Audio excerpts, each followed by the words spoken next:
வங்கக்கடலில் உருவான நடா புயல் காரைக்காலுக்கு தெற்கே 20 கிலோமீட்டர் தொலைவில் கரையை கடந்தது. இதுகுறித்து கூடுதல் விவரங்களை வழங்குவதற்காக நாகை மாவட்டம் தரங்கம்பாடியில் இருக்கும் நமது செய்தியாளர் லெனின் காத்திருக்கிறார். அவரோடு பேசலாம். லெனின், நடா புயல் கரையை கடந்த நிலையில் அங்கு எந்த மாதிரியான சூழல் தற்போது நிலவுது? மழையினால நாகை மாவட்டத்தில் ஏதேனும் பாதிப்பு ஏற்பட்டதா? அதான் நம்ம இப்போ நாகை மாவட்டம் தரங்கம்பாடி டேனிஷ் கோட்டைக்கு அருகாமையில் இருக்கக்கூடிய அந்த கடற்கரையில் நின்றுக்கிட்டு இருக்கோம். இந்த பகுதியை பொறுத்தவரை மீனவர்களும் உப்பு உற்பத்தியாளர்களும் மட்டுமே பாதிப்புக்குள்ளாக இருக்காங்க. மற்றபடி பொதுமக்களுக்கு எந்த விதமான பாதிப்பையும் நடா புயலானது ஏற்படுத்தவில்லை. குறிப்பாக கடந்த 3 நாட்களாக இப்போ மேகமூட்டமும் தொடர்ந்து விட்டு பெய்த மழையும் காற்றின் காரணமாகவும் உப்பு உற்பத்தி என்பது வேதாரண்யம் அதனை சுற்றி இருக்கக்கூடிய பகுதிகளில் பெரும் பாதிப்புக்குள்ளானது.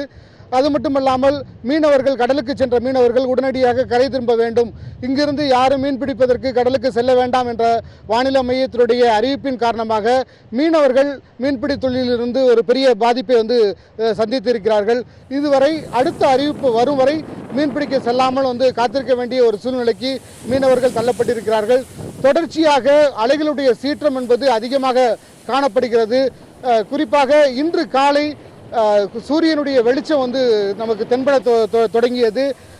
இந்த பகுதி முழுவதும் பார்த்தா அலைகளுடைய வேகம் என்பது அதிகமாக ஆர்ப்பரித்துக் கொண்டிருக்கிறது. எனவே நாட்டுப்படகு மீனவர்களும் விசைப்படகு மீனவர்களும் கடலுக்குள் மீன்பிடிக்க செல்வதை முற்றிலுமாக தவிர்த்து விட்டார்கள். கடலில் மீன்பிடிக்க சென்றவர்கள் கடந்த 3 நாட்களுக்கு முன்பாக இந்த அறிவிப்பு என்பது நடா புயலுக்கான தாக்கம் குறித்த அறிவிப்புகள் வந்தது. அதற்கு முன்னதாகவே 10 நாட்களுக்கு முன்னதாகவே 7 நாட்களுக்கு முன்னதாகவே கடலுக்கு சென்றவர்கள் நேற்று வரை பல்வேறு துறைமுகங்களுக்கு அந்த மீனவர்கள் கரை திரும்பி இருக்காங்க. குறிப்பாக இந்த நாகை மாவட்டம் இருக்கக்கூடிய இந்த துறைமுகத்துக்கு மீண்டும் சேருவதில் இந்த அலைகளுடைய அந்த தாக்கம் என்பது கூடுதலாக இருந்ததால் சேருவதில் மிகப்பெரிய சிரமங்களை மீனவர்கள் சந்தித்ததால் சென்னை உள்ளிட்ட பல்வேறு துறைமுகங்களுக்கு மீனவர்கள் தங்களுடைய படகுகளை செலுத்தி அந்த துறைமுகங்களுக்கு கரையேறி இருப்பதாக இங்கே தகவல்கள் கிடைத்திருக்கிறது.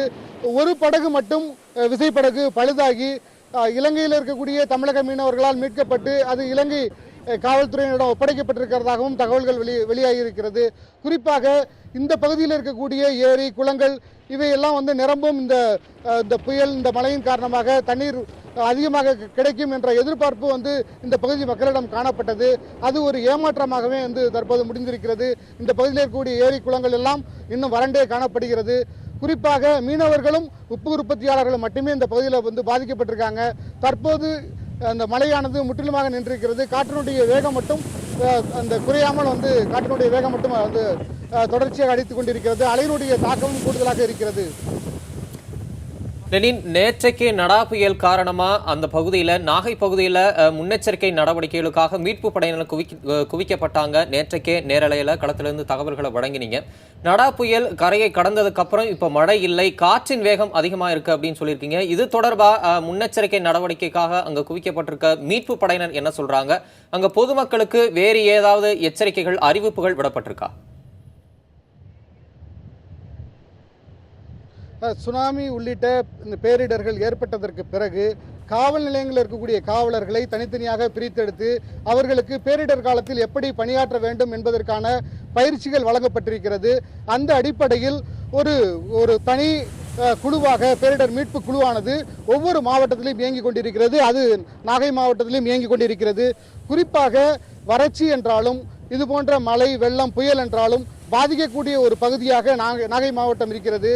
காவேரி ஆற்றினுடைய கடைமடை பகுதியாக இருப்பதால் காவேரி ஆற்றினுடைய தண்ணீர் இந்த நாகையை சேருவது ஒரு கடினமான ஒன்றாக இருக்கிறது. எனவே இந்த பகுதியில் விவசாயம் என்பது முதல் பாதிக்கக்கூடிய பகுதியாக நாகை மாவட்டம் இருக்கிறது.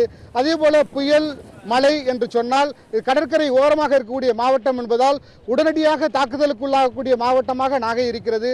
எனவே மழை பெய்தாலும் பெய்யாவிட்டாலும் வறட்சி ஏற்பட்டாலும் முதலில் பாதிக்கக்கூடிய இடமாக நாகை மாவட்டம் இருக்கிறது. எனவே பேரிடர் காலங்களில் மீட்பு பணிகளில் எவ்வாறு ஈடுபட வேண்டும் என்பதற்கான பயிற்சிகள் வழங்கப்பட்டு அதற்கான காவலர்கள் எப்பொழுதும் அதற்கான குழு தயார் நிலையில் இருக்கிறது. குறிப்பாக மாவட்ட ஆட்சியர் பழனிசாமி அவர்கள் உத்தரவின் பேரில் பல்வேறு குழுக்கள் அமைக்கப்பட்டிருக்கு.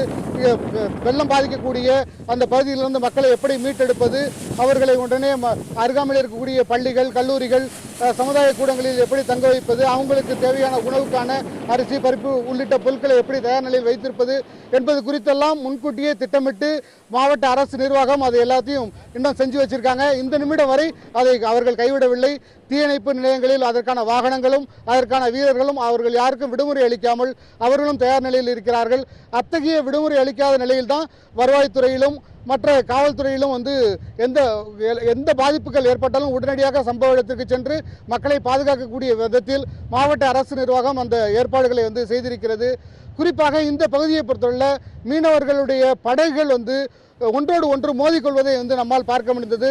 நாகப்பட்டினம் அந்த துறைமுகத்தில் இருக்கக்கூடிய அலைகளுடைய தாக்கத்தின் காரணமாக படகுகள் ஒன்றோடு ஒன்று மோதிக்கொள்வதை நம்மால் பார்க்க முடிந்தது. தமிழ் சார்.